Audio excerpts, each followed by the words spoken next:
Why were people buying every single apartment complex they could 2 years ago and every house they could? Because the interest rates were zero. Talk about an incentive to go out and buy stuff. That was a huge incentive. Welcome to the Next Level Income Show, where it's our goal to take your income, your investments, and your life to the next level. I'm your host, Chris Larson. If you haven't yet, get a copy of our book for free at our website, nextlevelincome.com. That's www.nextlevelincome.com. Just click on the book link, and I'll even send you a copy if you put your address in. On today's podcast, we have Sam Sells with Wild Mountain Capital. Sam is a retired U.S. Air Force officer and combat vet who founded Wild Mountain Capital in 2018 with his hero father. Sam traveled globally with the U.S. Air Force Special Ops as an international health specialist and saw poverty and a lack of safe housing while leading complex rehab and development projects worldwide. This motivated Sam to start Wild Mountain to transform neglected, unsafe, and mismanaged assets, not just into affordable housing, but into housing that is affordable. I'm looking forward to having this conversation with Sam today and sharing his story as well as what he's up to at Wild Mountain today. Sam, good to see you again. Yeah, great to see you again, Chris. This is a pleasure. Always a pleasure speaking with you. Yeah, I'm excited to talk with you today, share a little bit about what you do with our audience here. And I know we share a lot of similar passions that we're going to get to discuss today. And I told the audience a little bit in your bio, but maybe you could share a little bit more about your journey to Wild Mountain Capital. Yeah, sure thing. So I was at the Air Force, but for I don't know, 12, 13 years, I'd been involved in single family residential fix and flip kind of homes, trying to do the BRRRR strategy, everything else. Just never could get where I want to go. Plus, I was active duty as a international health specialist, working with foreign militaries, foreign governments, inside special operations, outside special operations, and just had a incredible time doing that.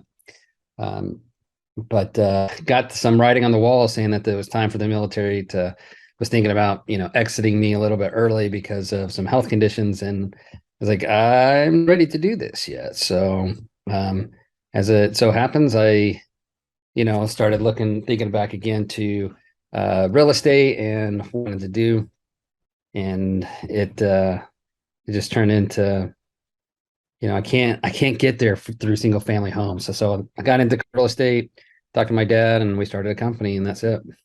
Wow. So it's a family affair, which is awesome. Yeah. I got In fact, two was young. him I saw. stepping in. Yes, if you're listening, some people might see. Hey, say hi to That's Mr. when, Sells here. when you're visiting with your dad. That's when it's really cool. Yeah. This is a cameo right here. I absolutely love this. Pleasure to meet you. Yeah, I think that's a first out of 150, 160 episodes. But I love that. We've had pets, we've had kids, we've had FedEx. But yeah, that's amazing. I absolutely love that. So it's not. Yeah. Just to be clear, I don't live with my dad. He actually just moved into the same neighborhood I did. And so we're over here, him and my other all business partners. We've just been having a board meeting here at his house. It's nice. Wonderful. Now, so your father's part of your team, Sam. And is anybody who else from your family is part of your team as well? So I have a younger brother who is like Fabio. We tease him all the time. He's very popular with the interested parties when he's out at like mobile home parks and so forth. He's like, leave me alone. And yeah, no. So my brother is our operations guy, and my dad runs our construction company. So he just comes from that old, set of cloth where guys work their guts out, work, they build, they know everything and anything to do with any kind of construction. And he's been in construction for 40 years. And so he runs our construction crews, and he renovates like 300 to 400 units a year. So amazing. Amazing. I yeah. love it. I love it. Doing good work. So, there's several topics I want to talk about today, Sam, but really we were talking before the show about one of the projects that we're doing in the city of Houston. And one of the challenges we have in the country right now is workforce housing, is affordability. Rents have gone up. I mean, in some cities, they've gone up 20, 25% the past 2 years in a row. It's becoming more and more expensive to own a home as rates have gone up. Home prices are at a record high. Rates are high, so the affordability gap between owning a home and renting is as big as it's ever been. And this is something that you've been involved in for a long time. You know, I talk about with, you know, have these conversations all the time, and it sounds nice to say, hey, we're going to build affordable housing, but it's really challenging because, you know, when you're building for 150 to $200,000 a unit, if you're lucky, you If know, yeah. yeah, if you're lucky, I mean, in most cities, it's about $300,000 a unit. You know, I say to people, you can't build affordable housing. You can only subsidize it or find ways to do it. What's your take on that? I agree, and we don't use that model. We don't develop brand new because you Right. can't make the numbers work Yeah. unless you're doing an affordability, unless you have a subsidy, Right. and you're in an opportunity zone, and you meet those criteria. Which opportunity zones are going away, by the way. I think those expire Yeah. here in a year or so, and so just like all these, one-time good deals, a lot of those are going away unless you can do LIHTC, low-income housing tax credit. That Yeah. could work. But again, you're at $250,000 a unit. Plus, if you're building a new property, it's not in an affordable area. Right. Everything Right. new is not affordable, right? It's just not. It's Yeah. not. So the way that we get at it, because we are extremely passionate about this, is that we go by really distressed apartment communities and we clean them up and create safe, clean, and still naturally affordable properties. All right.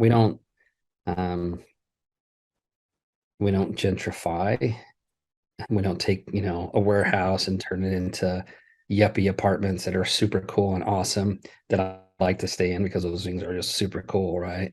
Yeah. Um, we take, you know, we make them nicer and better. We don't put in countertops because that's not you put too much money into the unit, you cannot keep it affordable. Right. And Right. at that level, they don't care. They just want something nice and clean. Yeah. They don't care about granite. So for that model, and you know, this kind of similar area where I started, Sam. Illustrate for the audience approximately how much are you spending, like per unit, and for acquisition, and then also for upfit. Because, you know, again, like we're seeing in new communities, if you buy in an area like, you know, like say Orlando or Charlotte or you know, even Houston or Dallas, Texas, and some of these areas, you know, you're looking at, you know, somewhere around $300,000 for a new Class A apartment. What are you guys looking at about on average for for acquisitions per unit? Yeah, definitely depends on the location. So we pick Right. up units in Tulsa, Oklahoma, usually around 60 a door, I'm sorry, say um, that one more time. $60,000 a door. 60,000. Wow. Yeah. Yeah. Yeah. So I mean, we have one that we paid 15 million and it raised at 21 million. That's not a Awesome. bad gig. Yeah. And there's still 60 units to put on the market. So that's a nice side, right? Yeah. um, that you can get at without doubling the rents. You can still keep it affordable. And you can still get the upside and a nice, healthy 20% plus IRR and 30-40% average annual return. Uh, and then Dallas, we're generally around 80K a door, 81 on 180 units. We're looking at another one for 220 units, about 81 or know the area, know the street, you know, know the city councilman. Like we go Yeah. and we talk to the city council about what we're doing and how we're doing it, and get support wherever we can to make it as affordable as possible. On renovation side, Yep. we're depending on how terrible it is. If it's down to the studs, it's 20 grand. If it's um, just needs new floors, you know, cleaning up the walls, white trim, gray walls, new kitchens. We're between 10 to 12,000 a unit. If they have most of the basics, then we're at like 5 or 6K a unit. Yeah. So you're Or so you're all in 100K units, somewhere around there, maybe even a little bit less. yeah, typically less, but yeah. Yeah. Yeah. That's fantastic. And it seems like because you have your crew in house, right? Mhm. You're vertically integrated. You're able to do this more efficiently than some groups out there. Is that accurate? That's 100% accurate. So we used to have property management in-house. We still do that with some of our properties. We've now gone to third-party property managers. I've never been satisfied with third party. Doesn't matter if they're the number one, number two best in America. I'm still not always satisfied because their goal at the property is to make as much money as possible. Our goal at the property is to make as much money for not just to make money for our investors, but also to make the community as quality we can make within um, that set of the people or that area. Now, so your managers, third parties are always working against you. It's a push and pull, right? Yeah, it's a push and pull. So you have to be really on them. Um, but and then our construction crews, I every time we've ever gotten a quote from anybody else, I think the closest every once in a while we'll get something or a third party will do it for the same price as us. When that happens, we hire them. And we go on and do something else. At 99% of the times we don't find that. Usually if we do find it, they're not very good. And so most of the time it's 3, 4, 5, 6, 10, $15,000 more to have somebody else do it than to have our crews do it. Yeah. And so that's why we can do 300, 400 units a year. And that roughly puts, $10,000, not $10,000, I'm sorry, $3,000 a unit on average, or $5,000 a unit, depending, back into our investors' pockets or back into the deal. And we get to do more. Yeah. No, I love that. Now, so what have you seen with respect to, so when COVID hit, they had the eviction moratorium in place. Tell us a little bit about how your company handled that process. Are you guys still coming out of that? I know some communities are still working, through that.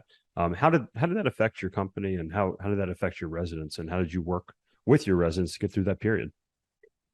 So it really depends on state. We're in 7 different states. Each state's a little bit different. Each community is a little bit different. It absolutely affected us. In some ways, it made some properties better because the city was right on it. They made sure residents were getting covered. Some places we had residents just say, "Hey, Mr. Trump, I don't have to work anymore." It's kind of like the Obama phone. I got my Obama phone. Like I don't need to go pay for a phone. I'll go get a free one. And so we did have, unfortunately, some folks say, "Hey, I don't have to pay rent anymore." Like, well, do you have a job? Yes. Then you still have to pay rent.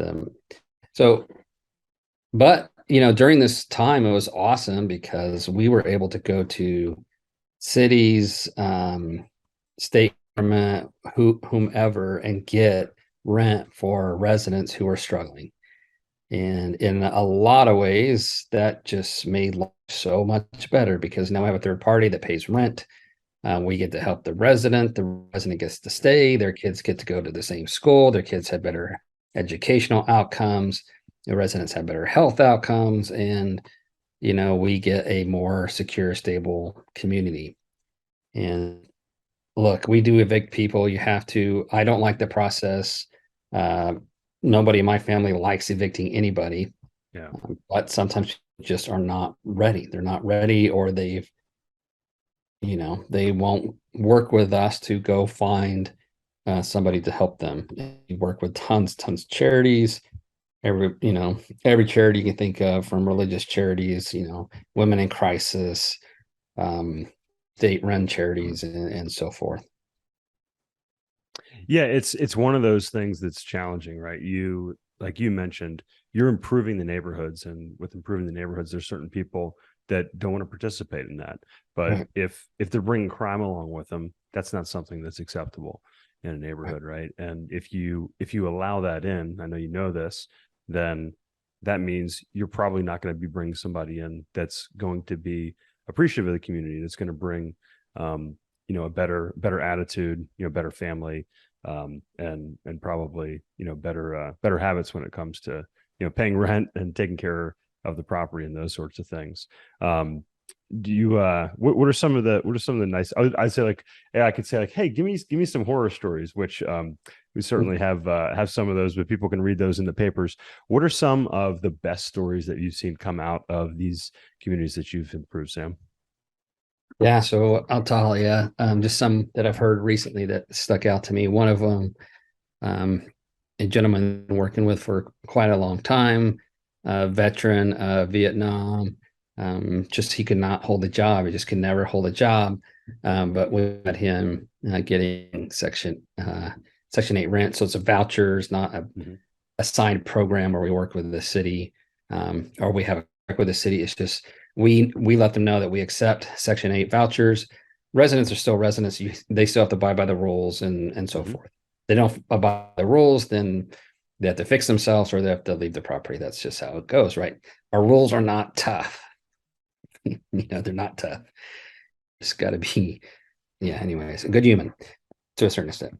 Now, it was great though because during COVID, he's getting rental assistance, and now after COVID, all of a sudden, like the world's different, and Yeah. it's okay that he can't leave his apartment because he can't walk very well and he can't drive very well and so forth. So, um, he got a job and he was able to get office assistance and continue to stay in our property. Right. Awesome. That's Yeah. fantastic. That's exactly what we want to happen. It took him 7 years to get off of Section 8, but that's what you want to happen, right? That's the whole goal. I'll tell you another story. So we do things differently. I've spent a lot of time overseas. I lived in Europe for a couple of years, and then I've been back probably, I don't know, 20 times since. So one of the things that you see a lot of times in Europe is I know Americans are going to be like, "Oh my goodness, don't do that." So they don't have a dishwasher because you wash your dishes just to put them in the dishwasher that then washes your dishes, twice, right? So every time you do dishes, you're doing twice, right? So take out the dishwasher and we put in a washer dryer combo, all in one. Yeah. Put your clothes in there, it washes them, dries them. You pull them out in an hour and a half, and they're done. Yeah. And so we've done that. So instead of spending $5,000 getting wires ran and a piece of the living room section off, and now it's a laundry room or something like that. We have a washer dryer in the unit. It costs us $1,500. They don't have a dishwasher anymore. I'm sorry, to offend anyone who's a dishwasher lover. But now the washer dryer's in their unit instead of them going Yeah. downtown to use a washer dryer Right. or to use the busted up washer dryers because people keep busting up Yeah. in the breezeways, which is a terrible place to have washer dryers. Um, they can wash them in their home and they don't have to worry about their stuff getting stolen. And so this woman says to us, we say, "Hey, do you mind? It's $75 a month." Mhm. And she said, "Are you kidding me?" She goes, "I spend $150 a month downtown doing my laundry.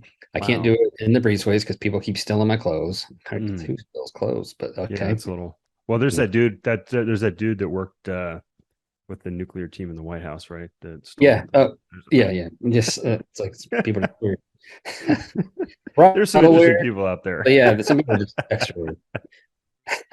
So yeah, she says, yeah, now, so I'm only going to spend $75 a month. I can do it in my house. And instead of Yeah. spending 5 hours every week down at the laundromat, I'm at Yeah. home.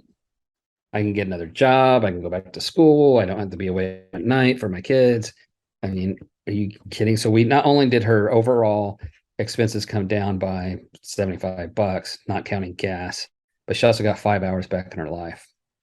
Yeah, And and that's, it's interesting. We have certain conceptions, right? That we go through, and different, like you said, being in different areas of the world, you get exposed to different solutions that can be solved out here. And some people may say, well, that's crazy. Like, how can you not have a dishwasher?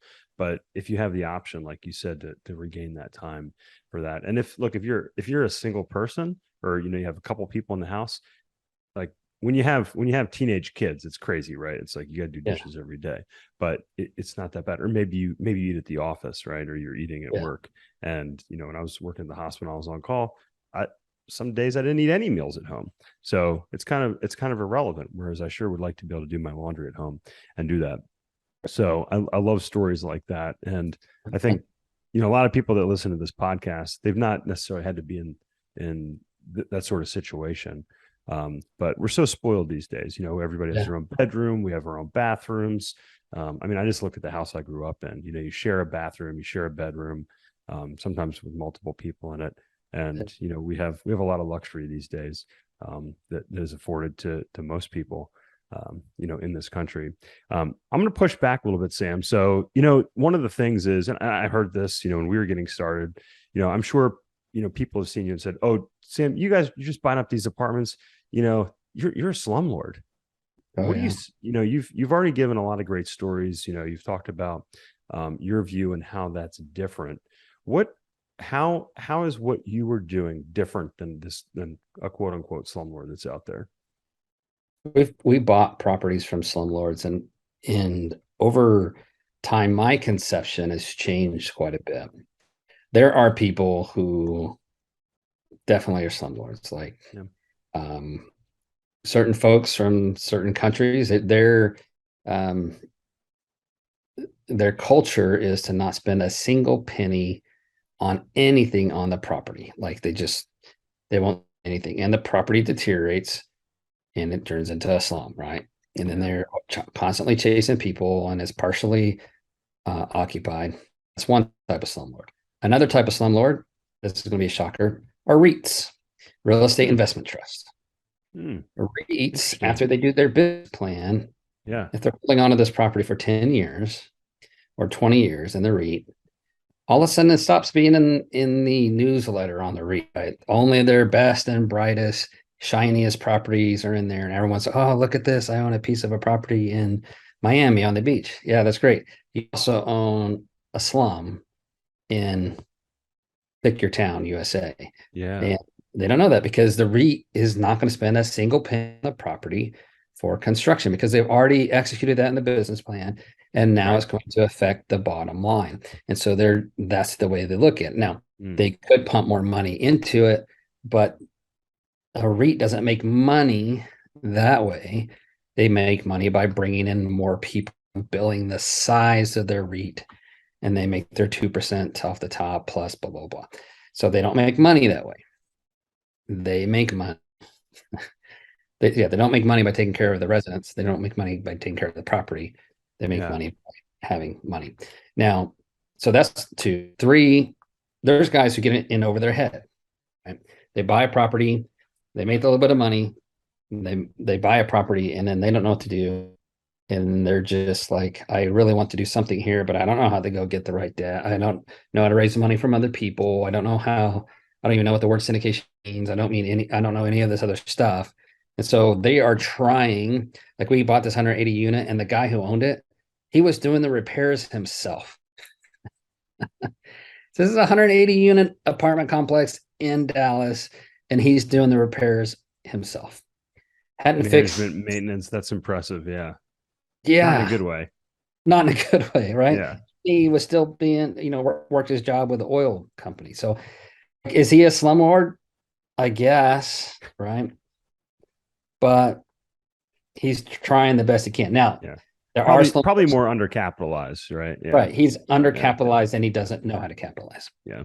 Got it. I'm happy to help those guys take the Yeah. property out their hands, capitalized it from the very front end.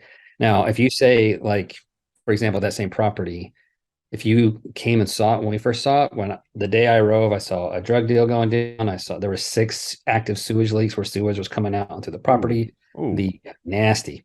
Yeah. The pool was full of sludge. If you go to that property now, it is beautiful, just a gorgeous property, Yeah. and you can feel like the atmosphere there is nice and happy. I feel nervous walking around at night there. I mean, it's completely different. Yeah, and it's amazing how it's like you mentioned it, Sam. It's it's in some cases it's cultural. In some cases it's just the way people see things Mhm. mentally. And what's wonderful is real estate's not a zero-sum game. And I Right. wrote about this in my book, is you can increase the income of the property, increase the value of the property, ultimately increase the returns. As in your case for investors, for yourself, for investors, and it ultimately provides a better neighborhood, a better community for residents that live there, which means they're going to value it more. They're going to be comfortable paying more rent to live there than they would in a place that's not as Yeah. high quality. Which kind of brings us to where we are today in this country, whereas rents have gone up, and we can talk about why that is. We can talk about COVID. We can talk about the undersupply coming out of the last recession. But the bottom line is, we're short by about 4 million units in this country from what we need over the next decade, and we're catching up to a degree. You and I were talking about some solutions that municipalities, cities are coming up with out there to provide more units. What are some thoughts that you have? What are some things that you've seen work out there where cities can encourage development, encourage investors, encourage owners to provide more and better quality and affordable housing for residents that are out there? So I haven't seen the cities be real effective at this. I think because Agreed. Yeah. at the end of the day, it's going to affect their revenues in some Yeah. regards, right? And so I got my master's degree in health policy. Worked in DC for a little while. Sorry. I lived there for a while too. That's great. Like it's such a wonderful city. But Yeah, yeah. yeah, I agree with that. Um, Wonderful city, terrible city. Yeah. Will change the way you think about politics forever. Indeed, yeah. Uh, and so you know, I know what people say on me to get press versus what they're talking about behind closed doors are completely different. Yeah. Which I'm glad because when I see them on TV, I'm like, you're an idiot. But what they're doing is they're talking at a third grade level because that's where most people understand. And it's been proven that if you speak at a third grade level in your campaign, you're more likely to win than if you speak at an eighth grade level. Yep. Yep. Because you lose Trump too many versus people. Clinton. Yep. There you Yeah, go. Trump versus Clinton, right? Yeah. He, anyway, so um, lots of analysis about those things, very interesting. Uh, what I what I recommend is that if a city has somebody coming in who's going to do what I'm doing, right? We're going to come in, we're going to clean up this neighborhood, we're going to clean up this, we're going to do this, we're going to do that. I need a tax break Yeah. because it's super hard work, right? When I'm raising money for a deal, it's like, hey, this dump, it's amazing. It smells like poo. We're going to make a huge upside, and people are like, or you can look at this deal in Miami that has, variable rate debt. It's right on the beach, though. It looks gorgeous. The numbers are terrible, but they don't care because it looks so beautiful. Yeah. And it's probably going to get foreclosed. Like, this is amazing. Let's buy this. So people want shiny things, right? We all want shiny things. Yeah. I'm human too. And so it's a little bit more challenging to raise money on a deal like it's more savvy investors like, Yeah. let me get into this. And I'm like, oh my goodness, Sam. Like, yeah, Yeah. yeah, Yeah, we see the same thing with our mobile home parks. People, yeah. it's like, well, wait a minute, this doesn't look as nice as this Class A property, but there's such a need for this, and I think cities need to get creative. Asheville, they um, they they didn't do a great job encouraging development. They discouraged it in a lot of ways, Mhm. and the city and developers and residents all got sandwiched between these forces. Whereas the city wanted affordable housing, but they basically said to developers, they said, "Hey, you need to build affordable housing." The developer said, "Well, we can't because it Mhm. doesn't make economic sense." So the city said, "Well, then we're not going to permit you to build." So for years, this went on, and there wasn't a lot of development. Developers went to places like Charlotte, and lo and behold, the past 2 years, Asheville is one of the most competitive rental cities in the country. Which, for those people that know, that's a good It's not thing a if you good own the thing. properties. It's not a good thing when rents are going up 20 to 30% annually in the city. So now they're caught between a rock and a hard place. Yeah. And my opinion is, like you said, tax credits, public-private partnerships, reduce red tape, encourage responsible development. I love, one of the things I love about Asheville is, there's a lot of green space, there's a lot of community focus, which brings a lot of value to the area, especially in these, more progressive cities. You see, well, some like San Francisco, it's not as shiny and pretty as it used to be for certain reasons. But if you do it in a responsible way, you can do both and do those things. And we've seen it. Like there's been the city has given some tax benefits or granted land to developers, but the developers had to produce units that had rents below certain income, or for below certain levels for certain income residents. So you get both. You get affordable housing, you get new development, which means more units on the market, which means it's more competitive for renters, not for trying to find an affordable unit. So hopefully we continue to come up with innovative solutions on a city by city and a state by state level, and encourage people like yourself and your company to continue to do the work you're doing. Yeah, I don't think the answer is to build for everything. You cannot force people to lose money. It's so things that we like to say, and I think this will answer that question. So we started Wild Mountain with it under a health initiative. Essentially, we want to clean up communities and bring more affordability. We want to make lives clean and safe so that people don't about getting shot. They can go to school. Kids have other school programs, so they're not picking up rocks and throwing them through your windows. That's better for everybody. It's just better for everybody. Okay. But to do that and make it sustainable, it has to be inside of a capitalistic paradigm. So if you become so progressive, you feel like, I don't care about these big greedy developers who want to make money. How dare they? I'm like, well, you're getting a check. You wouldn't have gone into politics if you didn't think you could make a lot of money, right? So we all operate this, right? Use the capitalistic paradigm to your advantage, so that you can spur activity in regards. Why were people buying every single apartment complex they could 2 years ago and every house they could? Because the interest rates were zero. Talk about an incentive to go out and buy stuff. That was a huge incentive. Yeah. Now the regime change happened, new president came in, left that thing in there way too long, and it backfired. And then they way overcompensated, raising interest rates by 100 something percent in 8 months or 10 months. And then everything, banks started imploding, and there's a massive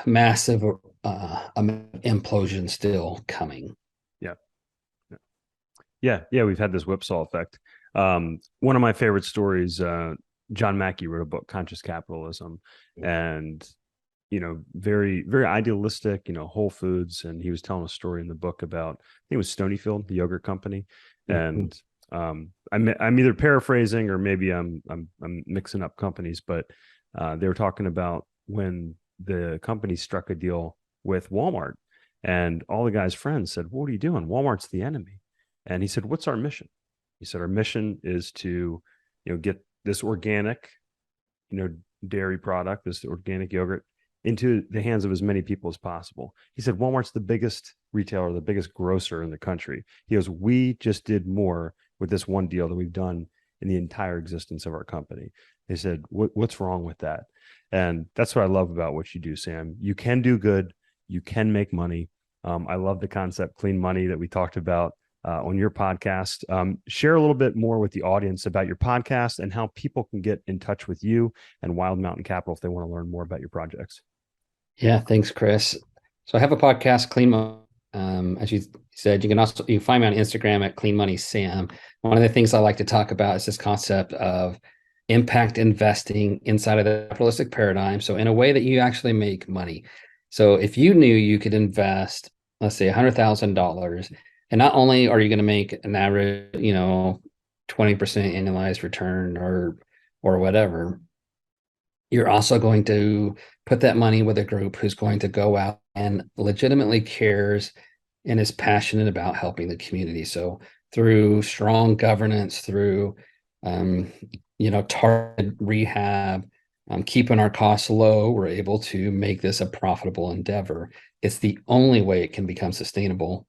If it's not profitable, it is not sustainable. And we'll never solve the affordability houses through government housing. It's just not happen. It has to be inside the capitalist paradigm.